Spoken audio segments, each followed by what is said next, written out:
no Marco Polos.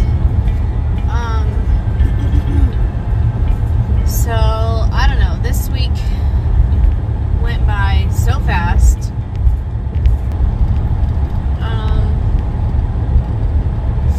I'm curious to know more about your movie, and was there any sort of discussion about the butt scene, or was it just kind of like you experienced it and it wasn't brought up after the fact? So anyways, I suppose I could be done blabbing. I don't know how long this is, maybe. So anyways, I guess you can update me on how your week was, and yeah, I'll talk to you later. Bye. Hey there. So, thank you again for my birthday. I just got done doing a really long video to my brother's second wife.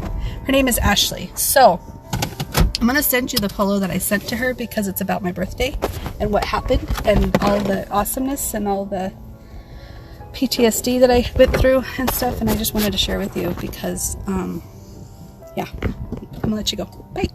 Hey Ashley, thanks for Marco Poloing me on my birthday. Sorry I didn't get back to you till today. Life's been kind of crazy up and down.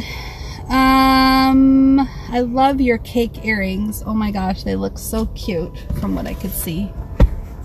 I like the blue and the layers and stuff. I have a pair of strawberry earrings that I wore to the church job that I do on Sunday, and the little 2-year-olds love my strawberry earrings so much they wanted to know if they could eat them, so they would bring up their little play dishes and pretend that they were getting strawberries from my strawberry earrings, and then they would pretend to eat strawberry soup. They called it strawberry soup, and I thought it was so adorable. So I went to Amazon and I spent $6 on plastic strawberries so that they could play with the strawberries in their play kitchen at church. And they loved the strawberries for about 20 minutes and then they were done with them. But that day that I wore the strawberry earrings, they loved them all day long. It was a good hour or two of them coming up to me because it's unusual to see food hanging from ears, I guess. That's what makes it more exciting, more than the actual food thing itself. So I might get more food earrings just to have fun with the kids on Sunday, you know? So I really like your earrings, is what I'm trying to say. Anyways, I love your comment about how you wish my birthday was, you know, such and such, and how you want me to feel that way every day. Jim and I are trying to work on our marriage, and we talked about having like a 10 commandments sort of thing where we just, these are the principles and values that we live by in our marriage. So we come up with our own commandments. And I suggested, because of how wonderful he was treating me on my birthday, I suggested commandment number 1 should be that we treat each other like it's our birthday. Like it's the other person. Like we treat each other like it's, hold on. We respect and love each other like it's our birthday, their birthday. I don't think I'm saying it right, but do you understand what I'm saying? Every day we should treat each other like it's each other's birthday. I feel like there should be a way to say that, and I'm not coming up with the right exact verbiage, but I think you understand the sentiment of what I'm trying to say, which is you always want to feel special and loved and respected.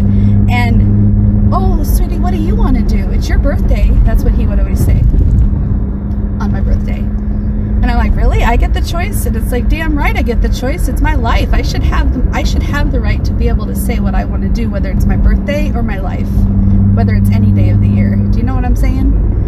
But of course, there's room for compromise when he should have what he wants and I should have what I want. And there's got to be an opportunity for conversation so we both get what we want. It becomes a win-win and blah, blah, blah, blah, blah. You know, you understand the gist of it. You probably have to compromise a lot.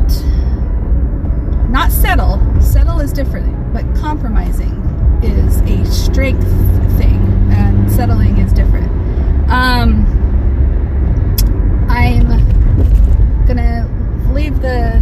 gonna leave on this note because you asked me what we did or how I spent my birthday, and I wanted to show up for myself and love myself enough to treat myself. So I made sure my best friend kept me accountable to that, and we went and got pedicures together. We went and did mac and cheese for lunch, all homemade, everything, the best quality ingredients and stuff, because they are just this little restaurant up here, hole in the wall restaurant that prides themselves in their homemade macaronis, pastas and stuff, and then all their natural cheeses, and it was such a delicious meal. And then I also got myself a necklace. So it's a new butterfly necklace. I'm gonna collect a butterfly necklace every year because I have 2 already. So 2020, 2021, and this is my 2022 necklace. And I'll just, because the other one broke, so I'll just retire them when they break, I guess, and hopefully they'll last a year. And then I think the most surprising thing, this is the most surprising thing, and you can spread this to my brother and Yvette if you feel like you want to, because I know they are concerned for my emotional well-being just as much as you are.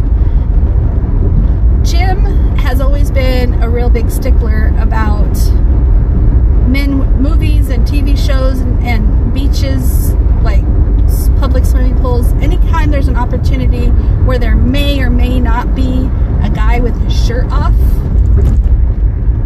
that kind of thing, Jim freaks out, right? And it became such a suffocating environment that I couldn't live like a normal human being, because they seem to be everywhere. No matter where you look, no matter what show you watch, no matter what music video, no matter what commercial.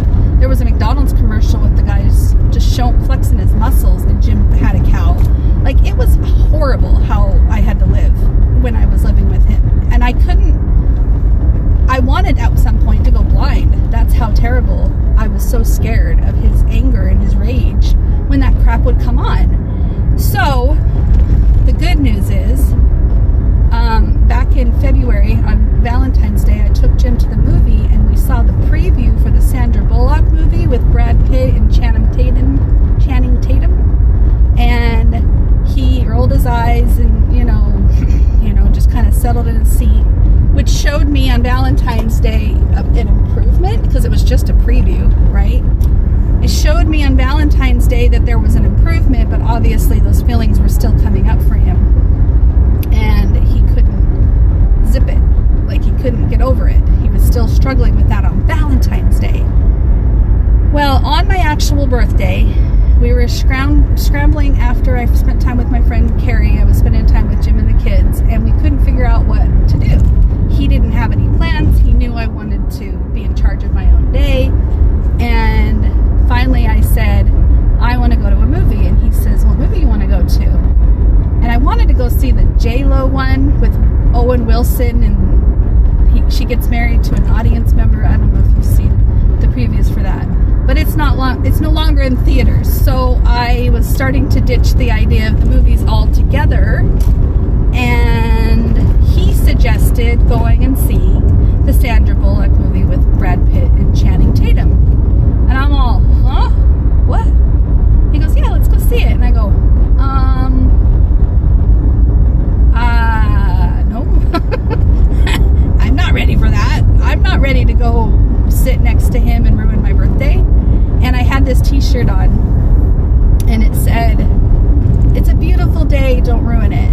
And because of that t-shirt, when I first saw Jim on my birthday, I pointed to the t-shirt, and I go, look what my shirt says. And he's like, okay. And I pointed to the bottom part, and I said, that's for you, don't ruin it. So when he said he wanted to go see that movie with Sandra Bullock and those hot guys or whatever, I'm like, no, that's okay. I really don't feel like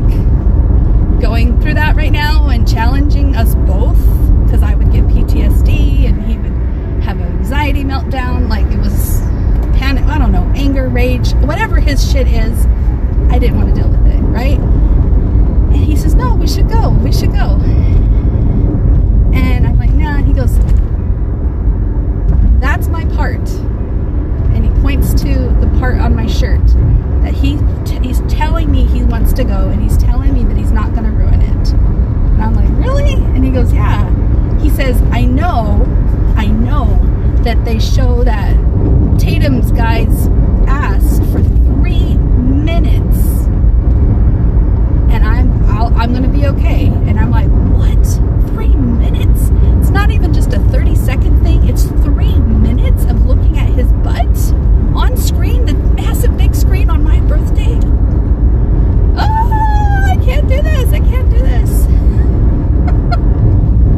And I panicked. I was panicking. I was having a PTSD meltdown, knowing what this means to Jim, knowing what it means to me to see my husband push through these feelings, knowing that he probably still has some things going on. That was just Valentine's Day. We saw the preview, and he didn't even know about Tatum's ass at the time. He just saw the big, cute, muscly guys flipping their hair in the romance novel comedy, whatever, right? And he hates romance novels. Like this is how bad it's been, Ashley. This is how bad it's been. So anyways, I'm probably sharing way too much, and I appreciate you letting me just get it all out of my mouth like a therapist would listen. So thank you for listening. But we went to the movies. We went with Matthew. Brooklyn did not want to go, which was pleasantly peaceful and surprising to Jim, because he really didn't want his daughter to see Channing Tatum's, whatever his name is, his ass for 3 minutes. He didn't want his daughter to see it. Understandable. That's his daughter. If he's going to control anybody's eyeballs, it's going to be his daughter's 13-year-old eyeballs, not his wife's 41-year-old eyeballs, right? So anyways, I was just tickled that we made it through the movie, and I didn't pick up on any vibes. I didn't pick up on any anger. I was the one having a panic during the butt scene, but silently I was able to muster through it and get over it on my own without him. I think we held hands during it, like it was a moment for us. I don't even remember if we held hands, but I think we might have. I think it was a pretty big deal to both of us that we were able to get through it. I wasn't panicking. He wasn't freaking out. This is how much we've grown in the last year, and in the last 2 months even, because he couldn't even watch the preview without him and without me and reaction. And anyways, it just brings me a lot of hope for the future. And maybe I'm speaking naively, maybe I'm not, but I don't know. I don't want to dismiss it. It's definitely something worth celebrating. So yeah. I just wanted to share that because I have shared so much crap about my life and my husband and my bullshit marriage, because it was bullshit. And now that we're actually working on some straight stuff, I figure I should probably share that too, because something really does need to counteract and counterbalance. And the way I've spoken ill about my husband all these years is not healthy. I know that, especially if I want to do family things and Jim wants to come along, and everyone's got this deep-seated resentment towards Jim and how he's made me feel over the years and how he's treated others too if he's not been the kindest. So I hope that if I can muster up some sort of forgiveness and work through this in a healthy way, that others can too. Like my brother, I don't know where he sits with this. I'd love to have a conversation with him about how he feels about my husband and I getting back together. I know I've kind of ruined my husband's reputation in a way by